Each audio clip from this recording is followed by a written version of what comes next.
শিশুর teddy bear, তরুণদের wallet কিংবা প্রবীণদের সংবাদপত্র, এই সব কিছুকে এক তুড়িতে রিপ্লেস করেছে স্মার্টফোন। একসময়ের শখের গ্যাজেট এখন মানুষের অভ্যাস, যোগাযোগের মূল ভরসা। তাই কম্পিউটারের চেয়েও 10 গুণ বেশি গতিতে বড় হচ্ছে হ্যান্ডসেটের বাজার। সেখানে বাংলাদেশ কেমন করছে তা জানতেই আমাদের আজকের দ্য বিজনেস। সাথে আছি আমি তৌহিদ হোসেন। দর্শক, এই বিষয়ে কথা বলতে আসছেন আইটেল ও টেকনো হ্যান্ডসেট প্রস্তুতকারী প্রতিষ্ঠান ট্রান্সন বাংলাদেশের প্রধান নির্বাহী কর্মকর্তা রিজওয়ানুল হক। আসুন আমরা তাকে স্টুডিওতে স্বাগত জানাই।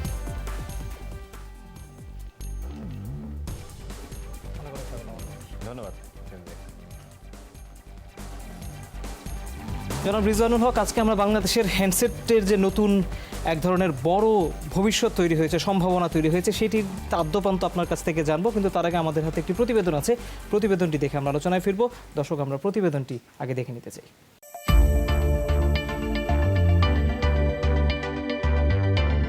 প্রযুক্তিকে বরাবরই আলাদা চোখে দেখেছে অ্যাপল। সেই চেষ্টা শুরু 80-এর দশকে ম্যাকিনটশ কম্পিউটারকে ঘিরে। এরপর আর থামতে হয়নি। নতুন যুগের শুরু স্যামুয়েল হার্স্টের টাচ স্ক্রিন প্রযুক্তিকে ঘিরে। একে কেন্দ্র করে আইফোন, আইপড কিংবা হালামলের অ্যাপল ওয়াচে টেক জগতের অসম্ভবকে সম্ভব করেন অ্যাপলের প্রতিষ্ঠাতা স্টিভ জবস। তার হাত ধরেই অ্যাপ আর iOS এর সাথে পরিচিত হয় বিশ্ব।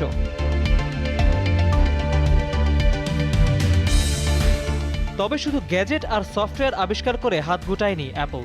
গ্রাহককে কোম্পানির কাছাকাছি আনতে ক্যাম্পেইন চলেছে হর হামেশা, যার নতুন সংস্করণ টুডে অ্যাট অ্যাপল।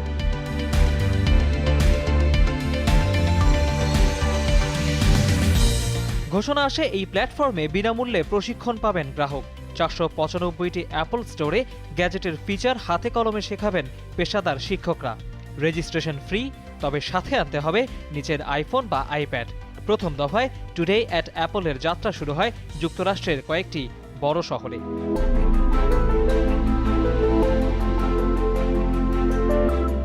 পুরো উদ্যোগকে 3 ভাগে ভাগ করে অ্যাপল। স্কিলস প্যাকেজে গ্যাজেটকে পেশাদার কাজে ব্যবহারের প্রশিক্ষণ পান গ্রাহক। এর চাহিদা সবচেয়ে বেশি ফটোগ্রাফিতে, বাদ পড়েনি মিউজিক কম্পোজ আর গ্রাফিক্স ডিজাইন। ওয়ার্কস প্যাকেজেও পেশাদার কাজের প্রশিক্ষণ মেলে, তবে তা অনেক সময় অ্যাপল পণ্যের বাইরে। যেমন এখানে সিনেমা বানানোর কৌশল শেখানো হয়, জানা যায় সাউন্ডস্কেপ দিয়ে শব্দ রেকর্ডের খুঁটিনাটিও। ল্যাবস প্যাকেজে অংশ নেবার সুযোগ পান মূলত শিক্ষানবিশরা। অ্যাপল গ্যাজেট দিয়ে গতানুগতিক কাজের প্রশিক্ষণ পান গ্রাহক। এই সেশনে যোগ দিতে পারে শিশুরাও।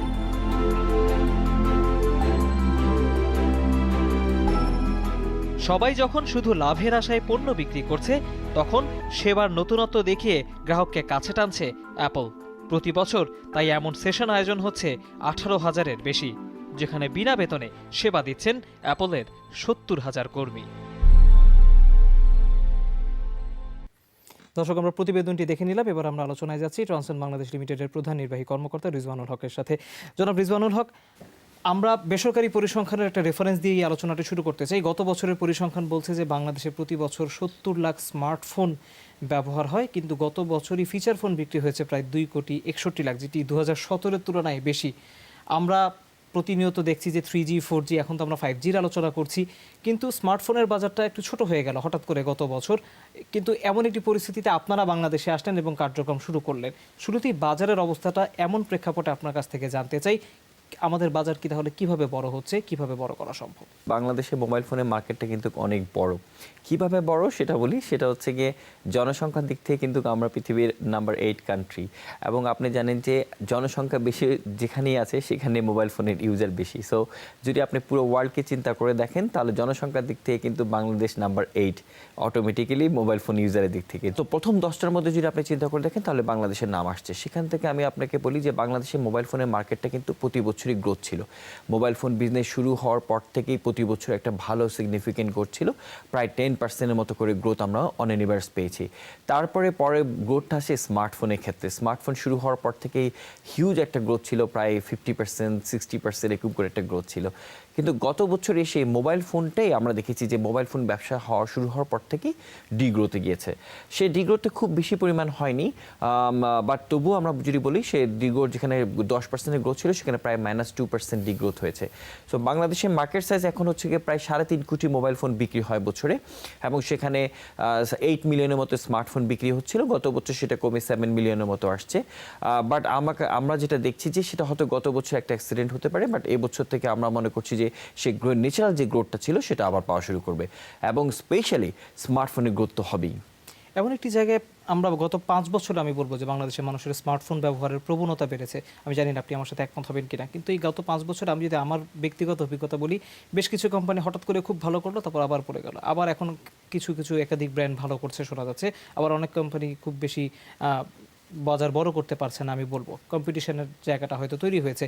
আপনারা বাজারে আসলেন, আপনাদের ফোকাসটা কি, এবং এই ব্যবসায় টিকে থাকার জন্য আপনারা আসলে কি ধরনের নতুনত্ব আনতে যাচ্ছেন? স্মার্টফোনের মার্কেটটা কিন্তু আমরা যদি কম্পেয়ার করি, বাংলাদেশের টোটাল যে জনসংখ্যা তার মোবাইল ফোন ইউজ করছে, তার মাত্র এখনও আমরা 30% স্মার্টফোন ইউজ করছে। সো 70% পিপল কিন্তু এখন স্মার্টফোন ইউজ করছে না। আপনি যদি ডেভেলপ কান্ট্রিগুলোতে দেখি, সেখানে কিন্তু স্মার্টফোন ইউজার সংখ্যা হচ্ছে 80%, 20% হচ্ছে গিয়ে আপনার ফিচার ফোন। আর সেখানে বাংলাদেশে হচ্ছে এখনও 70% হচ্ছে গিয়ে ফিচার ফোন ইউজার, আর 30% হচ্ছে স্মার্টফোন ইউজার। সো আপনার এই বিশাল বড় একটা মার্কেট কিন্তু চেঞ্জ হবেই, এবং সেই জায়গাটা আমি যদি বলি যে এখন গ্লোবাল ব্র্যান্ডরা বাংলাদেশের মার্কেটের উপর বেশ ফোকাস করেছে। স্মার্টফোন একটা R&D একটা বড় ব্যাপার, এবং আরেকটা ব্যাপার হচ্ছে গিয়ে এখানে কোয়ালিটি এবং ইউজার এক্সপিরিয়েন্স। আর মাত্র আমরা টোটাল ইকোসিস্টেমটা কিন্তু বাংলাদেশের স্মার্টফোনের জন্য তৈরি হচ্ছে। স্মার্টফোন শুধুমাত্র স্মার্টফোন ইউজ করার জন্য, কিন্তু স্মার্টফোন কিন্তু আপনার টোটাল ইকোসিস্টেম একটা। আপনার এখানে অ্যাপসের মার্কেট বড় হতে হবে, আমরা যেটা বলি ই কমার্স মার্কেট বা আদার যে অ্যাপসগুলো আছে, এবং সেটা কিন্তু নেসেসিটিতে মধ্যে আসতে হবে। বাইরের দেশে কিন্তু আপনাকে স্মার্টফোন বাই ডিফল্ট আপনাকে ইউজ করতে হবে, বিকজ আপনি স্মার্টফোন দিয়ে কিন্তু আপনি সব কিছুই করতে পারেন। সো বাংলাদেশে যদি দেখেন, আপনি শুধু ফোন কল করা ছাড়া কিন্তু এখনও আমাদের সব অ্যাপস আমরা স্মার্টফোনে আনতে পারিনি। সো আমার কাছে যেটা মনে হয় যে আমাদের এখনও এটা শখ না হয়ে এটা নেসেসিটিতে যখন যাবে, তখন কিন্তু মার্কেটটা মানে অসম্ভব বড় হবে। সো সেই জন্যই আমরা আসলে বেসিক্যালি সবাই রেডি হচ্ছে। আমি বলবো যে সবাই রেডি হচ্ছে সেই মার্কেটটার জন্য। এই যে আপনারা বলছেন যে স্মার্টফোনের বাজার খুব বেশি বড় হয়নি, এখনও বেশিরভাগ মানুষ ফিচার ফোন ব্যবহার করছে, এটি কেন? কারণ আমরা তো এখন ইন্টারনেটের কাভারেজ সব জায়গায় ছড়িয়ে গিয়েছে, আমাদের লাইফস্টাইলের পার্ট হয়ে গিয়েছে এখন হ্যান্ডসেট। তাহলে বাজারটা কেন বড় হচ্ছে না? তাহলে কি মানুষ অভ্যস্ত হতে পারছে না? আবার অনেকেই দেখা যায় যে একটি হ্যান্ডসেট কিনলে সেটি তারা দীর্ঘদিন ব্যবহার করে, নাকি সেই কারণে বাজার বড় না, হচ্ছে না? এই জায়গাটা আমরা যেটা লক্ষ্য করি, সেখানে একটা আসলে বেসিক্যালি বাজেটের একটা ইস্যু আছে। আপনি জানেন যে বাংলাদেশে যে আমি বলছি যে এখনো 70% ফিচার ফোন ইউজার, এই 70%-এ কিন্তু 90% হচ্ছে গিয়ে যে ফিচার ফোনটি ইউজ করে তার মূল্য হচ্ছে গিয়ে 1300 টাকার নিচে। সো আপনি দেখেন যে 1300 টাকার নিচে কাস্টমার যারা, আপনি যদি একটা স্মার্টফোন কিনতে চান, ন্যূনতম একটা ভালো স্মার্টফোন কিনতে গেলে আপনাকে কিন্তু মিনিমাম 5000 টাকা খরচ করতে হয়। যদিও 3, 3.5 বা 4000 টাকা স্মার্টফোন পাওয়া যায়, কিন্তু আমরা যদি ইউজার এক্সপিরিয়েন্সের দিক থেকে বলি যে প্রথম ইউজার কাস্টমার দিক থেকে 5000 হলে একটা ভালো কাস্টমার স্মার্টফোন ইউজ করতে পারে। সেটা আপনি চিন্তা করে দেখেন, সেই ক্ষেত্রে কিন্তু তার বাজেটটা প্রায় 5 গুণ বড় হচ্ছে। সো সেই জায়গাটা কিন্তু অ্যাডাপ্টেবিলিটি বা আপনার অ্যাফোর্ডেবিলিটির একটা কোশ্চেন চলে আসছে। তো আমার যেটা মনে হয় যে আগে যে স্মার্টফোনের দাম 10,000 টাকার উপরেই ছিল, 10,000 টাকার নিচে ছিল না, সেটা এখন 4000 টাকায় চলে আসছে, বা একদম ন্যূনতম 3000 টাকাও পাওয়া যাচ্ছে, এবং আমাদের বাংলাদেশেও ম্যানুফ্যাকচারিং হচ্ছে। সো সামনে আপনার প্রাইসটা আরও কমবে, এবং শুধু দুটো কারণে, একটা হচ্ছে আমাদের এখানে যে ম্যানুফ্যাকচারিংটা আরও যখন বাড়বে সেখানে একটা প্রাইস কমবে, প্লাস গ্লোবালি কিন্তু প্রাইস কমছে যেহেতু স্মার্টফোনের সংখ্যা আরও বাড়ছে। সো সেই জায়গাটা আমার ব্যাকওয়ার্ড লিঙ্কেজেরও একটা সুবিধা পাওয়া যাচ্ছে। আমার কাছে মনে হয় ফিউচারে যত বাজেট কমবে সেখানে স্মার্টফোন ইউজার আরও বাড়বে।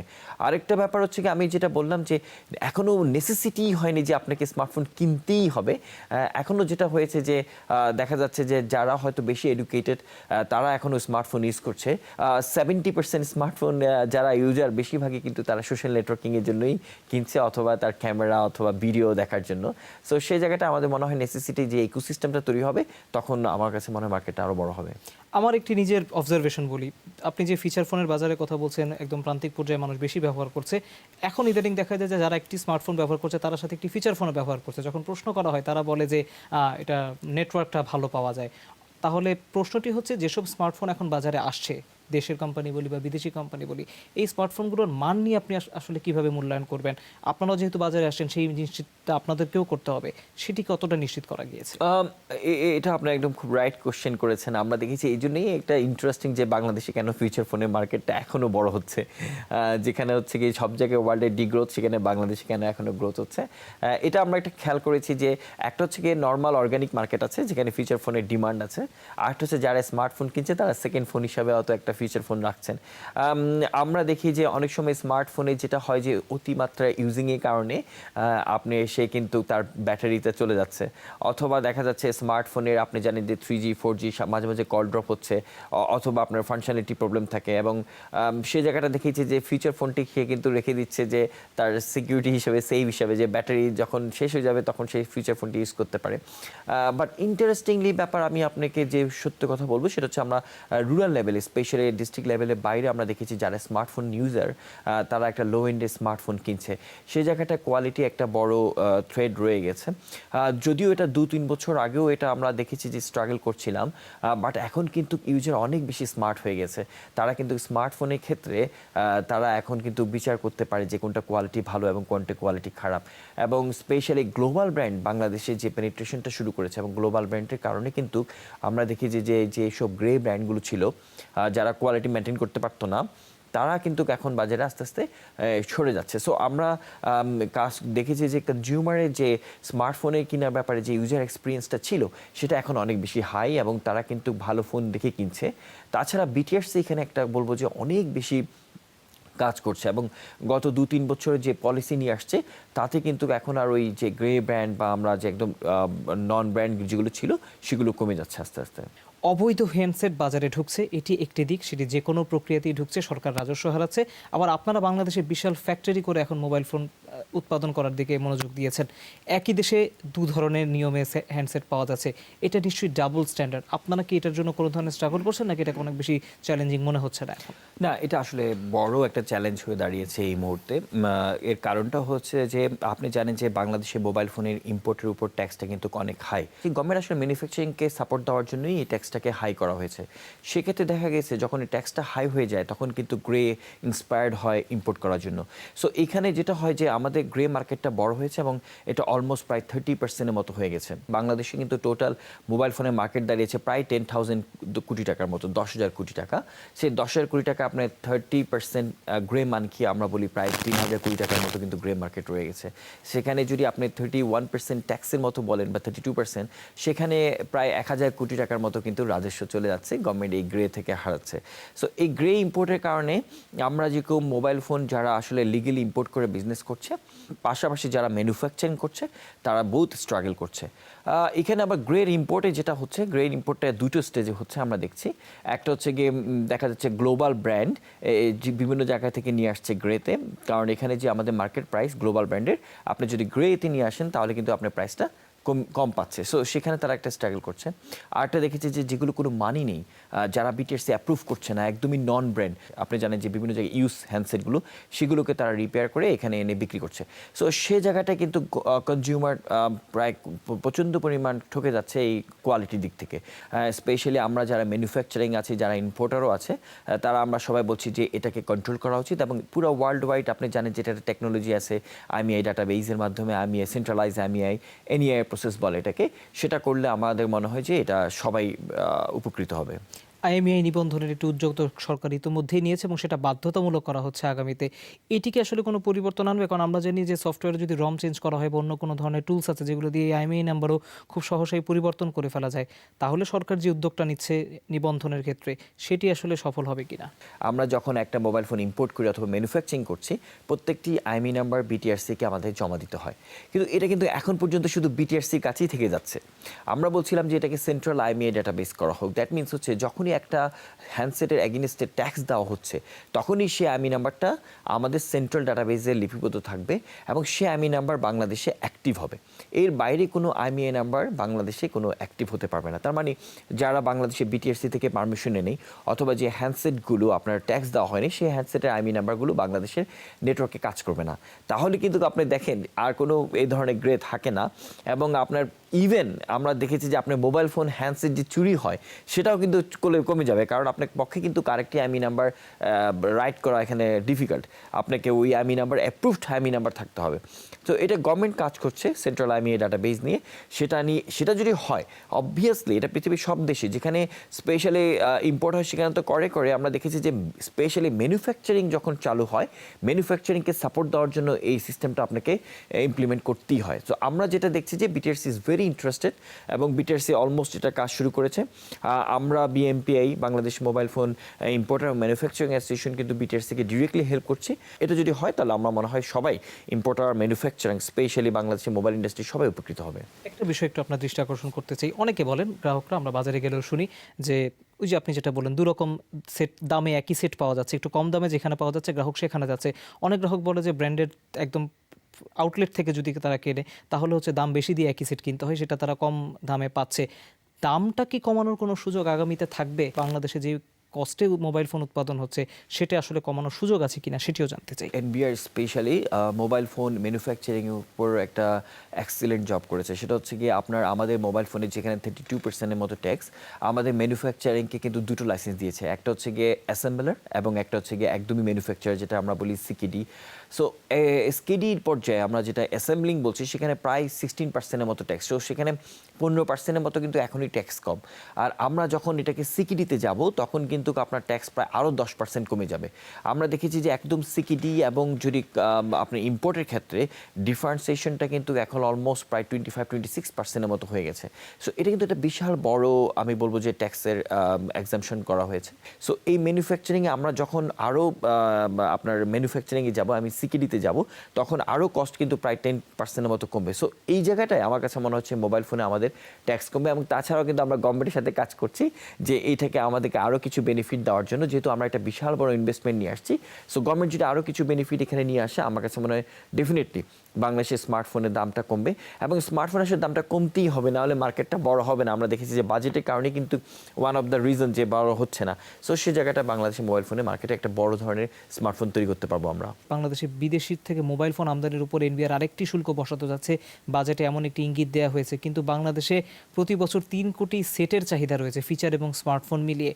প্রশ্নটি হচ্ছে তাহলে এই চাহিদা আপনাদেরকেই পূরণ করতে হবে, কিন্তু সেই চাহিদা পূরণের সক্ষমতা আসলে বাংলাদেশের প্রতিষ্ঠান যারা কারখানা পরিচালনা করছে তাদের তৈরি হয়েছে কিনা? আমরা মনে করি যে যেহেতু এই মুহূর্তে স্মার্টফোনের গ্রোথের ব্যাপারে আমরা খুব বেশি কনসার্ন, সেক্ষেত্রে এবং স্মার্টফোনের বাজেটে একটা ইস্যু রয়েছে, সেক্ষেত্রে আমার কাছে মনে হয় এখনও আমাদের আর দরকার নেই ইম্পোর্টের উপর ট্যাক্স বাড়ানোর ক্ষেত্রে। যদি ম্যানুফ্যাকচারিংকে বেনিফিট করি আমরা, ম্যানুফ্যাকচারিং পর্যায়ে বরং আরও কিছু কমানো যায়, কারণ যেহেতু ম্যানুফ্যাকচারিংকে আমাদেরকে নেক্সট 4-5 ইয়ার্স একটা রোড ম্যাপ দিতে হবে এবং সাপোর্ট দিতে হবে। আর আপনি যেটা সক্ষমতার কথা বলছেন, বাংলাদেশে এন্টারপ্রেনার কিন্তু আপনি জানেন যে একটা যখনই একটা বিজনেস পায় তারা কিন্তু খুব নিজের উৎসাহে কিন্তু সব কিছু চলে আসে এবং বড় বড় ইনভেস্টমেন্ট করে। সেক্ষেত্রে কিন্তু আমরা অলরেডি দেখেছি যে 10টি কোম্পানি অলরেডি কিন্তু মোবাইল ফোনের লাইসেন্সের জন্য কাজ করছে। তার মধ্যে 5টি কিন্তু অলরেডি লাইসেন্স পেয়ে কাজ শুরু করে দিয়েছে, প্রোডাকশনে চলে গেছে, আরও 5টি কোম্পানি আসছে। এবং সবচেয়ে ইন্টারেস্টিং ব্যাপার হচ্ছে যারা বড় মার্কেট শেয়ার হোল্ড করছে তারা কিন্তু ফ্যাক্টরিতে প্রথমে নেমেছে। সো এবং এই মুহূর্তে আমাদের প্রায় 30-35% কিন্তু ক্যাপাসিটি হচ্ছে এবং এই বছরের নাগাদ কিন্তু সেটা 50% উপর চলে যাবে। ব্যাকওয়ার্ড লিঙ্কেজ ইন্ডাস্ট্রি যদি গড়ে ওঠে, বিশেষ করে আমাদের আইসিটি মন্ত্রীও বলেছেন সেদিন যে মাদারবোর্ড তৈরির সুযোগ যদি কোনো কোনো কোম্পানিকে দেওয়া হয় বা অন্যান্য টুলসগুলো যদি উৎপাদনের সুযোগ দেওয়া হয় তাহলে স্মার্টফোনের বাজারটা আরও বড় হবে। ব্যাকওয়ার্ড লিঙ্কেজ শিল্প গড়ে ওঠার ক্ষেত্রে কি কোনো সুযোগ আপনারা দেখতে পাচ্ছেন, নাকি আমরা এখন আমদানি নির্ভরই থাকবো? আমরা কিন্তু ম্যানুফ্যাকচারিং প্রথমে লোকাল রিকোয়ারমেন্ট ফুলফিল করতে পারলেও বাংলাদেশের যে অপরচুনিটি আছে তা কিন্তু বাংলাদেশের গ্লোবাল যে মার্কেট সাইজ সেখানে কিন্তু যেতে পারে। এবং আপনি জানেন যে গ্লোবাল ব্র্যান্ড কিন্তু অলরেডি ফোকাস করছে এখানে ম্যানুফ্যাকচারিং ক্ষেত্রে। ইভেন আমরাও কিন্তু গ্লোবাল ব্র্যান্ড হিসেবেই কিন্তু বাংলাদেশে প্রথম ফ্যাক্টরি ওপেন করা। আমাদের কিন্তু বিশাল বড় একটা ব্যাকওয়ার্ড লিঙ্কেজ জড়িত মোবাইল ফোনের প্রোডাকশনের সাথে। আপনি জানেন যে অ্যাক্সেসরিজ আছে, ব্যাটারি, চার্জার, হেডফোন, ইভেন এরপরে মাইক্রোফোন, এরপরে আপনার আরও চিপ অনেকগুলো ইউজ করা কিন্তু মোবাইল ফোনের ক্ষেত্রে। সো এটা কিন্তু স্টার্টিং, আমরা যদি এখনই এটা প্রোডাকশন করি, বাট আমাদের কিন্তু এটা শুধুমাত্র যে ভার্টিক্যাল ইন্টিগ্রেশন হবে তা কিন্তু না। মোবাইল ফোনে কিন্তু হরিজন্টাল ইন্টিগ্রেশন, আমি সব কিছু করবো আমি কিন্তু তা পারবো না। সো আমার যেটা মনে হয় এখানে যখন 4-5টি কোম্পানি হবে তাদের জন্য একটি ব্যাটারি ফ্যাক্টরি হতে পারে, আরও 5টি কোম্পানির জন্য কিন্তু একটা চার্জার ফ্যাক্টরি হতে পারে। সো ব্যাকওয়ার্ড লিঙ্কেজে একটা বিশাল বড় সম্ভাবনা খুলছে। আমার মনে হয় আমরা সবাই মিলে এটাকে এখন কাজ করা উচিত, এই সাপোর্টটাও আমাদের দেওয়া উচিত। এবার একটু আপনার সম্বন্ধে জানতে চাই আমরা, যারা আপনার মতো হতে চায় তারা আপনার সম্পর্কে জানতে চাই। আমরা আপনাকে 10টা র্যাপিড ফায়ার প্রশ্ন করবো, অর্থাৎ দ্রুত উত্তর দিতে হবে। আমি শুরু করছি, আপনি যদি বলেন। জি। প্রথম প্রশ্ন করতে চাই, আপনার পছন্দের 3টি অ্যাপ কি? আমি বেসিক্যালি স্পোর্টস নিউজ পছন্দ করি, সো এবং বিভিন্ন নিউজ পছন্দ করি, সো নিউজ অ্যাপস, ট্রাভেলের জন্য বিভিন্ন হোটেলে বুকিংয়ের অ্যাপসগুলো, এবং স্পেশালি আমি ডাউনলোড করি বিভিন্ন ম্যানেজমেন্টের সাইট, বিভিন্ন যে রিসেন্ট বের হওয়া, সো ওই অ্যাপসগুলো ইউজ করি। টেকনো বা আইটেলের বাইরে আপনার পছন্দের বিদেশি মোবাইল ফোনের ব্র্যান্ড কি? অ্যাজ এ ব্র্যান্ড হিসাবে আইফোনকে বলতে পারেন ভালো ফলোয়ার আইফোনের। আপনার সাথে অনেকেই ফোনে যোগাযোগ করে বা কথা হয় বা অন্য কোনো থ্রুতে যোগাযোগ হয়, কার সাথে সবচেয়ে বেশি যোগাযোগ হয় আপনার সারাদিনে? ডিফিকাল্ট আমাকে সারাক্ষণই যোগাযোগ করতে হয়। আমি আসলে বেসিক্যালি বলতে হয় যে মোবাইল ফোনের 90%ই আমার কথা বলি আমার কলিগ এবং স্পেশালি যারা ফিল্ড লেভেলে কাজ করে, চ্যানেল পার্টনার আছে, তাদের সাথে বেশি কথা হয়। আগামীতে স্মার্টফোনের বাজারের বড় ফ্যাক্টর কি হবে আপনার কাছে মনে হয়? প্রাইস, কোয়ালিটি নাকি লুক? ইন্টারেস্টিং, তিনটে হচ্ছে আসলে মানে মেইন রিজন। তবে আমরা এখন দেখেছি যে কোয়ালিটিটা আসলে খুব কনসার্ন করছে, কারণ আপনার প্রাইস, সবাই কম্পিটিটিভ প্রাইস দিচ্ছে, প্রাইস ফাইট করছে সবাই, but at the end of the day quality নিয়েই কনসার্ন কনজিউমাররা। So quality will be a interesting factor. Specially কোয়ালিটির ব্যাপারে বলবো আমি ইউজার এক্সপিরিয়েন্স, কারণ স্মার্টফোন আপনি হয়তো লুক দেখে ভালো কিনলেন, হয়তো কম প্রাইসে কিনেছেন, কিন্তু ইউজার এক্সপিরিয়েন্স যদি আপনার ভালো না হয়, ইটস ভেরি ডিফিকাল্ট, কারণ স্মার্টফোনটা কিন্তু আপনি খুব বেশি বিগ ফ্রেন্ড হয়ে যাচ্ছে আপনার। পঞ্চম প্রশ্ন করতে চাই, বাংলাদেশে আপনারা কারখানা পরিচালনা করছেন, কারখানা পরিচালনার সবচেয়ে বড় চ্যালেঞ্জ কি? সবচেয়ে বড় চ্যালেঞ্জ হচ্ছে হিউম্যান রিসোর্স। আপনি তো বস হিসেবে যদি আপনাকে আমি 10-এ নিজেকে মূল্যায়ন করতে বলি, আপনি 10-এ নিজেকে কত দেবেন? আমার মনে হয় আমি আসলে never see as a boss, I try to act like a colleague. আমি এটা আমার ডেফিনেশন অফ ম্যানেজমেন্ট বলতে পারেন। আমি অফিসে কখনোই do not try to be as a boss, I try to be leader, so that I can help them to grow of. তো এরকম পার্সপেক্টিভে 10-এ কত দেবেন নিজেকে? ইটস ভেরি ডিফিকাল্ট, আমার মনে মিডল লাগবে, 5 আমি বলবো না আমি খুব ভালো। আপনার সম্বন্ধে এমন কিছু আমরা জানতে চাই যেটা মানুষ জানেন, আপনি আমাদের শোয়ের মাধ্যমে জানাতে চান। ডিফিকাল্ট ইউনিক কিছু? আমার মনে হয় যে আমাকে অফিসিয়ালি যারা দেখে অথবা আমাকে সবাই বেসিক্যালি ওয়ার্কহলিক হিসাবে জানে, বাট আমাকে অনেকে অনেক জানে না যে আমি হয়তো অফিসের বাইরেও আমার একটা লাইফ আছে, মানে আমার কাজের বাইরে। সো আমার যে লাইফটা সেটা হচ্ছে কি, আমি প্রচণ্ড পরিমাণ খেলাধুলা এবং স্পেশালি জিম, আপনি যদি বলতে পারেন যে আমি খুব পছন্দ, এবং এই দুটো আমার মনে হয় দিনে যে কোনো একটা, হয়তো ফুটবল আমি খুব বেশি পছন্দ হয়, ফুটবল নাহলে জিম আমাকে করতেই হয়। আপনাকে কে বা কি সবচেয়ে বেশি ইনফ্লুয়েন্স করে? টু টেল ইউ ফ্র্যাঙ্কলি, আমার লাইফের এখন পর্যন্ত যদি সবচেয়ে বড় ইনফ্লুয়েন্স থাকে সেটা হচ্ছে গিয়ে আমি বলবো আমার মা। আমার মাই আমার পুরো লাইফের সবচেয়ে বড় ইনফ্লুয়েন্সার। আপনি ছোটবেলায় কি হতে চেয়েছিলেন? আসলে লাইফে এক একটা টার্নে এক একটা মানুষ হতে চায়, আমার যা মনে হয়। খুব শখ ছিল, একদমই চাইল্ডহুড ড্রিম ছিল অ্যারোনটিক্যাল ইঞ্জিনিয়ার হওয়ার, খুব শখ যদি বলি, but trying to be businessman. শেষ প্রশ্ন করতেছি, আপনাকে একটা হাইপোথেটিক্যাল সিচুয়েশন দেই, আপনাকে দেশ পরিচালনার দায়িত্ব দেওয়া হলো এই মুহূর্তে, আপনি সবার আগে কোন কাজটি করবেন? আমার মনে হয় বাংলাদেশের সবচেয়ে বড় প্রবলেম হচ্ছে কি ল অ্যান্ড অর্ডার। আমার যেটা মনে হয় যে সব জায়গায় যে আমরা একটা ইনডিসিপ্লিনটা দেখি এবং প্রবলেমটা দেখি, সেটা হচ্ছে গিয়ে ল অ্যান্ড অর্ডারের রিল্যাক্সের কারণে। আমার যদি মনে হয় যে বাংলাদেশের ল অ্যান্ড অর্ডারটাকে প্রথমেই খুব স্ট্রিক্ট করা যায়, তাহলে মানে সব জায়গায় ডিসিপ্লিন আনাটা সম্ভব হবে। আমরা র্যাপিড ফায়ারের অংশটি শেষ করলাম, খুব চমৎকার করেছেন আপনি। নিশ্চয়ই আপনার সম্বন্ধে যারা জানতে চায় তারা অনেক কিছু জানতে পেরেছে। আমরা এবার আপনারই একটা উত্তরের পার্সপেক্টিভে পরের আলোচনাটি নিয়ে যেতে চাই। সেটা হচ্ছে, আপনি বলেছেন যে কারখানা পরিচালনা সবচেয়ে বড় চ্যালেঞ্জ হচ্ছে হিউম্যান রিসোর্স। দুটি পার্সপেক্টিভে জানতে চাই, একটি হচ্ছে যারা শ্রমিকরা আপনাদের কারখানায় কাজ করছে তাদের স্কিল কেমন হচ্ছে এবং তাদেরকে ডেভেলপমেন্টের জায়গা আছে কিনা, এটা হচ্ছে যারা এক্সিকিউটিভ লেভেলে কাজ করছে, যারা ফ্রেশ গ্র্যাজুয়েটরা প্রতি বছর বের হচ্ছে, আপনারা যাদেরকে রিক্রুট করছেন তাদের মান সম্পর্কেও জানতে চাই, আপনার অভিজ্ঞতা কি বলে?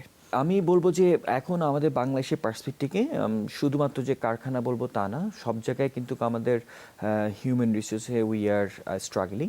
এর প্রথম বলবো যে হিউম্যান রিসোর্স পাওয়া যাচ্ছে না তা কিন্তু না, বাট আমি যদি বলবো এফিশিয়েন্ট এবং নলেজ স্কিলটা বলবো স্পেশালি, সে জায়গাটা আমার কাছে মনে হয় আমরা ট্রাই করছি। ইন্টারেস্টিং হচ্ছে কি তারা কিন্তু প্রচণ্ড পরিমাণে স্মার্ট, সে যেই হোক, যে এডুকেশন ব্যাকগ্রাউন্ডটি হোক, আমরা দেখেছি যে স্মার্ট এবং খুব তাড়াতাড়ি কিন্তু অ্যাডাপ্টেবিলিটি করে, অ্যাডাপশনটা খুব হাই, খুব তাড়াতাড়ি শিখতে পারে। বাট প্রবলেম যেটা পেয়েছি আমার কাছে মনে হয় রিসেন্টলি, স্পেশালি ইয়াং যারা প্যাশনলেস এবং ক্যারিয়ারের অ্যাম্বিশনলেস, আমি বলবো যে ওদের একটা চাকরি পেলেই মনে হয় যেন হচ্ছে, বাট আসলে সে কি হতে চায়, তার আসলে কোন জায়গাটা সে স্কিলটাকে গ্রো করতে চায়, কারণ ইন্ডাস্ট্রি কিন্তু অনেক বড়, আপনি কিন্তু নিজেকে ঠিক করতে হবে যে কোথায় আমি বড় করতে। তারা সবাই মোটামুটি একটা চাকরির জন্য খুঁজছে, যে একটা চাকরি হলে হয়।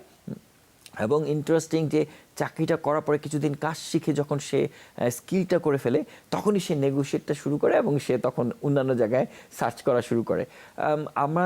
আমরা দেখেছি যে আসলে ক্যারিয়ার আর্লিয়ার স্টেজে একটা সিগনিফিক্যান্ট টাইম আপনার আর্লি স্টেজে আপনি একটা স্পেশাল ডিপার্টমেন্টে যদি না দেন, তাহলে কিন্তু আপনাকে স্পেশালিটি হওয়া খুব ডিফিকাল্ট। এবং সে জায়গাটা আমরা দেখেছি যে প্রফেশনালিজম, স্পেশালি বলবো প্রফেশনালিজমটা আমার কাছে খুব মনে হয় কম।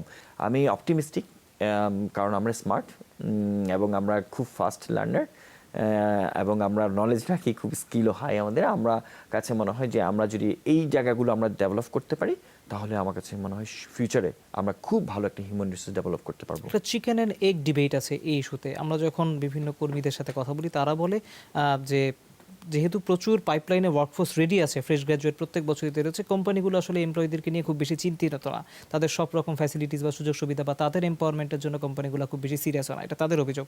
আপনারা যারা এমপ্লয়ার, তারা বলছেন যে তারা খুব বেশি প্যাশনেট না, তাদের ক্যারিয়ার নিয়ে কোনো ধরনের ফোকাস নেই। এক ধরনের ডিলেমা কিন্তু তৈরি হচ্ছে, কিভাবে এটা সমাধান হতে পারে? It's true. দেখুন, একটা হিউম্যান রিসোর্স যখন ফ্রেশ গ্র্যাজুয়েটই হোক, সে যখন একটা কোম্পানিতে 2-3 ইয়ার্স বা 4-5 ইয়ার্স থাকে, তাকে কিন্তু কোম্পানিকে একটা ভালো ইনভেস্টমেন্ট করতে হয় টু ক্রিয়েট হিম। যখন সে রেডি হয়, তখন কিন্তু সে trying to jump to other company. আমরাও এখানে অনেক ব্যাপার আছে, অনেক এন্টারপ্রেনার আমরা চেষ্টা করি, বা আমাদের যারা কোম্পানি অন্যান্য ম্যানেজমেন্ট আছে, তারা ফ্রেশ থেকে চিন্তা করে যে অন্য কোম্পানি ভালো যে আছে তাকে নিয়ে আসে। এবং ওই যে আপনার দেখা যায় যে 10-15% অফার দিলে সে জাম্প করছে, তো জাম্প করার কারণে কিন্তু 10-15% দিয়ে দিচ্ছে। দেখা যাচ্ছে 10-15% ওকে দেওয়ার পরে সে ওখানে জাম্প করে, এখানে কিন্তু একটা খালি শূন্যতা হয়। সে তাকে 10-15% দিতে চায় না, কারণ সে মনে করে যে I can make ready another person, so আমি একটা ফ্রেশ নিয়ে নিই, তাহলে I can be half of the price. আবার সে যাকে 10-15% নিচ্ছে, কিছুদিন পরে সে মনে করে ও তো আমার বার্ডেন হয়ে গেল, আমি তো ওকে রাখলে আরও বেশি প্রাইস দিতে হবে, তাছাড়া আমি আবার ফ্রেশ গ্র্যাজুয়েট নিই। আপনি যদি ক্যারিয়ারের ওই পরিমাণ আপনি দক্ষতা অর্জন করতে পারেন, কোনো কোম্পানি কিন্তু তাকে লিভ করতে চায় না আসলে। রিসেন্টলি কিন্তু আবার দেখলাম যে চেঞ্জ হচ্ছে এই ধরনের মন মানসিকতা, বাট আমার কাছে মনে হয় ফিউচারে এটা ঠিক হয়ে যাবে। এই যে দক্ষ শ্রমিকদের ইস্যুতে একটু আসতে চাই। এখন তো অনেকে বলে যে যেহেতু ফোর্থ ইন্ডাস্ট্রিয়াল রেভলিউশন নিয়ে অনেক আলোচনা চলছে, বাংলাদেশও সেই পথে আগাচ্ছে, এখন হচ্ছে ভোকেশনাল বা কারিগরি শিক্ষার এগুলোর দিকে এখন একটু বেশি মনোযোগ দেওয়া উচিত, যেটা সবচেয়ে বেশি সুবিধাভোগী হয়তো আপনারা হবেন। এই ইনভেস্টমেন্টগুলো করলে কি আসলে আপনাদের যারা শ্রমিকরা আছেন বা অন্যান্য লেভেলে যারা কাজ করছেন, তাদের ক্ষেত্রে কি কোনো পরিবর্তন আসতে পারে? এখন তাদের স্কিল কেমন? ট্রু, এটা আপনি বলেছেন। আমরা যখন মোবাইল ফোনে ম্যানুফ্যাকচারিংয়ে লেবার নিচ্ছিলাম, আমি স্পেশালি লেবারটা বলবো, সেখানে আমরা দেখেছি যে একদমই ফ্রেশ। দেখা গিয়েছে যে ও হয়তো কখনো আগে কোনো ফ্যাক্টরিতে কাজই করেন। আমরা এখানে চাইনিজ ট্রেনার নিয়ে এসেছিলাম, চায়না থেকে ট্রেনার। তারা যখন ট্রেনিং দেওয়া শুরু করলো, তারা বলছে যে ভেরি অ্যামেজিং, যে তারা কিন্তু রেসপন্স ইজ ভেরি গুড, এবং প্রোডাক্টিভিটি যেভাবে তারা গ্রো করছে, তারা অন্যান্য দেশের তুলনায় কিন্তু খুব ভালো রেট। বিভিন্ন জায়গায় এই ধরনের ট্রেনিং দেওয়া শুরু হয়ে থাকে, এবং তারা যদি they can take this kind of training, আমার কাছে মনে হয় যে খুব ভালো হবে। তাহলে যে কোনো ফ্যাক্টরিতে তারা ইনিশিয়াল স্টেপে কিন্তু পারফরমেন্স করতে পারবে। আমরা একদম অনুষ্ঠানের শেষ পর্যায়ে শেষ প্রশ্ন করতে চাই, আগামী 10 বছর পরে বাংলাদেশের এই হ্যান্ডসেটের ইন্ডাস্ট্রিকে আপনি কোথায় দেখেন? আমি পার্সোনালি বিলিভ করি আমরা বাংলাদেশ নেক্সট 10 ইয়ার্সের মধ্যে গ্লোবাল যে মার্কেটের কন্ট্রিবিউশন, সেখানে আমার মনে হয় আমরাও কন্ট্রিবিউট করতে পারবো। আমরা তেমনটি আশা করছি। জনাব রিজওয়ানুল হক, আজকে আপনি আমাদেরকে সময় দিয়েছেন, সেজন্য অনেক ধন্যবাদ। ধন্যবাদ তহিদ ভাই, আপনাকেও ধন্যবাদ। হাতের একটি স্মার্টফোন আমাদের পুরো লাইফস্টাইল চেঞ্জ করে দিয়েছে। সারাক্ষণ আমরা এটির সাথে কানেক্টেড থাকছি, অন্যদের সাথে এটির থ্রুতে যোগাযোগ করছি, কিন্তু এর পেছনের গল্পটি আসলে কেমন, কিভাবে এটি তৈরি হচ্ছে, কিভাবে এটি আমদানি হচ্ছে, আগামীতে কি এটি বেশি আমদানি হবে নাকি বেশি বেশি বাংলাদেশে তৈরি হবে, আমরা বিদেশে রপ্তানি করব, এই ছোট ছোট কৌতূহলের জায়গাগুলোর উত্তর কিন্তু আজকে আমরা আমাদের এই অতিথির মাধ্যমে পাওয়ার চেষ্টা করেছি। আশা করি আপনারা আপনাদের প্রশ্নের উত্তর পেয়েছেন। এতক্ষণ যারা এই আয়োজন দেখেছেন তাদের সবাইকে অনেক ধন্যবাদ।